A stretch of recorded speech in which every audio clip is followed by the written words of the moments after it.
Assalamualaikum warahmatullahi wabarakatuh. Selamat datang kembali di perkuliahan Dirasah Islamiyah bersama saya, Dewi Anggraini.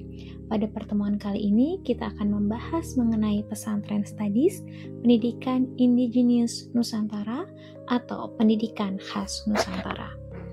Adapun tujuan perkuliahan kita pada sesi kali ini, di mana mahasiswa diharapkan mampu membangun argumentasi terkait dengan pesantren studies sebagai model pendidikan khas Nusantara. Pembelajaran ini di dalamnya membahas mengenai beberapa topik seperti pengertian dan karakteristik pesantren, model pembelajaran di pesantren, internalisasi nilai-nilai aswaja, pesantren, dan gerakan perubahan sosial. Ketika kita membicarakan pesantren, maka definisi pesantren sebagaimana yang diungkapkan oleh Kiai Haji Abdurrahman Wahid dalam bukunya Menggerakkan Tradisi Esai-esai Pesantren, bahwa pesantren merupakan salah satu pendidikan tertua, unik, dan memiliki tradisi yang mengakar dalam sejarah Indonesia. Selaras dengan hal itu, Martin van Huysman mengungkapkan bahwa pesantren adalah sistem pendidikan Islam di Indonesia yang mempunyai tradisi agung, unggul dalam aspek pengajaran agama Islam, baik dalam tradisi keilmuan dan merawat nilai-nilai moral. Sehingga pesantren berada di ruang yang luas dalam transformasi sosial dan pemberdayaan masyarakat. Undang-Undang Pesantren Nomor 18 Tahun 2019 mengungkapkan bahwa pesantren merupakan lembaga yang berbasis masyarakat dan didirikan oleh perseorangan, yayasan, organisasi masyarakat Islam, atau masyarakat yang menanamkan keimanan dan ketakwaan kepada Allah Subhanahu wa Ta'ala, menyemaikan akhlak mulia, serta memegang teguh ajaran Islam rahmatan lil alamin. Oleh karenanya, pendidikan pesantren sebagai lembaga pendidikan Islam mengembangkan kurikulum sesuai dengan kekhasan pesantren dengan berbasis kitab kuning atau dirasah Islamiyah. Ketika kita membicarakan pesantren, maka di dalamnya ada unsur yang harus ada dalam pesantren yang disebut dengan arkanul ma'had, yakni adanya kiai, adanya santri, tempat beribadah, kitab kuning sebagai kurikulum, serta adanya asrama atau pondok. Ketika kita membicarakan pesantren sebagai model pendidikan Islam, Forum Majelis Masyayikh mengungkapkan bahwa pesantren memiliki kekhasan yang tidak dimiliki oleh pendidikan lainnya, seperti adanya kajian kitab kuning atau dirasah Islamiyah yang berdasarkan kepada prinsip ketuntasan, di mana seorang santri dapat mengkaji kitab Alfiyah setelah menyelesaikan kitab Imriti dan Jurmiyah. Yang kedua, pembentukan karakter atau pembentukan akhlakul karimah. Pesantren di dalamnya menekankan pendidikan kepada pembentukan akhlakul karimah melalui keteladanan daripada pengasuh serta dicontohkan dalam kebiasaan kehidupan di pesantren. Yang ketiga adalah pembentukan spiritual yang dilakukan melalui berbagai macam tradisi khas pesantren seperti ziarah kubur, manakiban, sholawatan, dan lain sebagainya. Yang keempat, terdapatnya sistem pengasuhan. Hal ini merupakan hal yang unik dalam tradisi pesantren, di mana sistem pengasuhan santri selama 24 jam berada di bawah pengawasan pengasuh yang dibantu oleh para pengurus baik musyrif maupun musyrifah.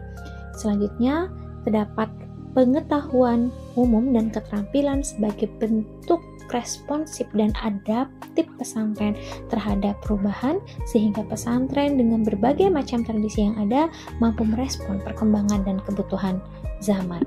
Ketika kita berbicara mengenai pesantren, maka akan ada metode pembelajaran khas pesantren yang kerap kali dianggap klasik, tetapi buktinya metode klasik tersebut telah berhasil mencetak santri-santri yang kritis, yang inovatif, dan memiliki kemandirian.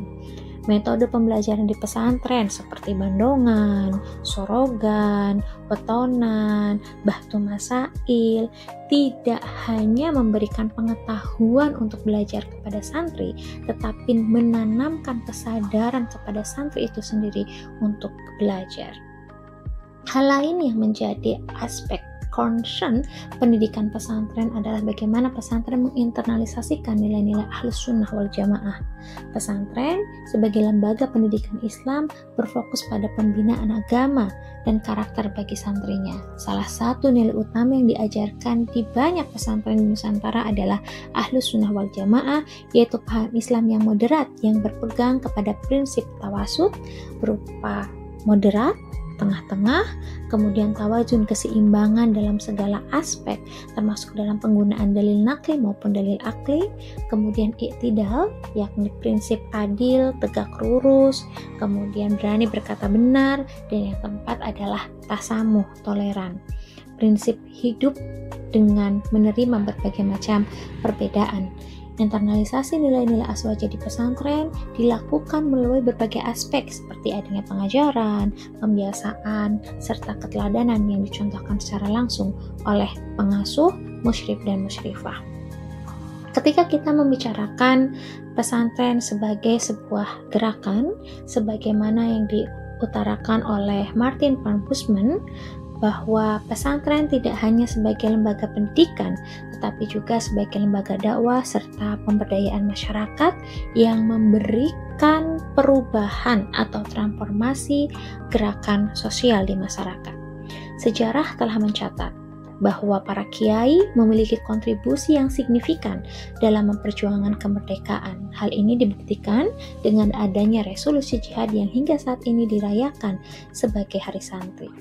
Pesantren tidak hanya membekali santrinya terkait pengetahuan agama, tetapi kini banyak model-model pesantren yang muncul dan adaptif terhadap kebutuhan masyarakat, seperti adanya pesantren Al-Islah Lamongan yang dikenal dengan pesantren entrepreneur, adanya pesantren Bina Insani Cirebon yang dikenal dengan Eko Pesantren dan pesantren yang ramah terhadap lingkungan, serta adanya pesantren multikultural di Kauman Lasem yang dikenal dengan pesantren yang memberikan ruang terbuka kepada non-agama lain untuk belajar mengenai Islam.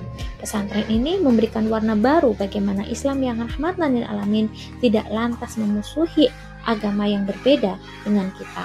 Selanjutnya, ada pesantren yang hadir dengan membawa gerakan kesetaraan gender, tepatnya di pesantren Cirebon Babakan Jambu, yang kemudian pesantren tersebut menjadi role model bagaimana pendidikan Islam di Indonesia yang ditayangkan dalam sebuah film pesantren yang dipertunjukkan di Eropa. Kita akan saksikan bagaimana cuplikan dari film pesantren. Gue heran, kenapa yang namanya teroris itu selalu dikait-kaitan dengan pesantren? Padahal apa coba? Santri itu kerjanya cuma ngaji, gasruk.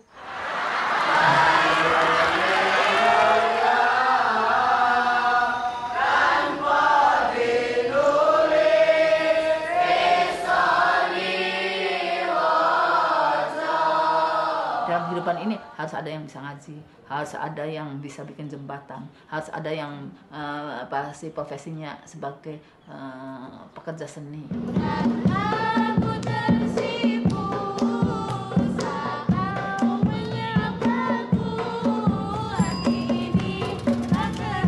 Karena sekarang lagi marak video call, bagaimana hukumnya ketika ada seseorang yang menikah lewat video call?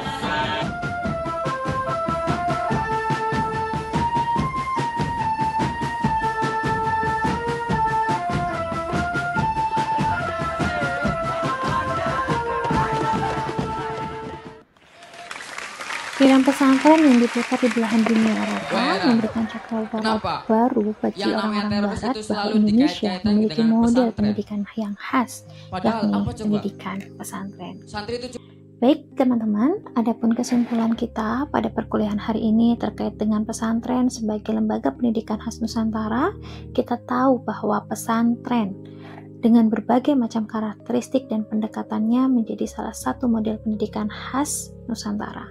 Yang kedua, bahwa pendidikan pesantren tetap adaptif dengan perkembangan zaman tanpa kehilangan karakteristik dan esensinya.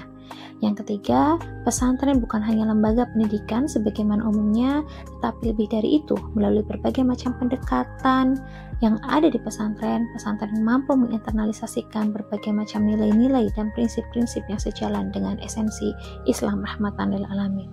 Pesantren yang menjadi model pendidikan khas Nusantara memberikan banyak kontribusi dalam mewujudkan kemerdekaan, kemaslahatan, kemandirian, termasuk menjadi model percontohan pendidikan Indonesia.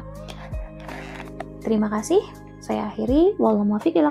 Assalamualaikum warahmatullahi wabarakatuh.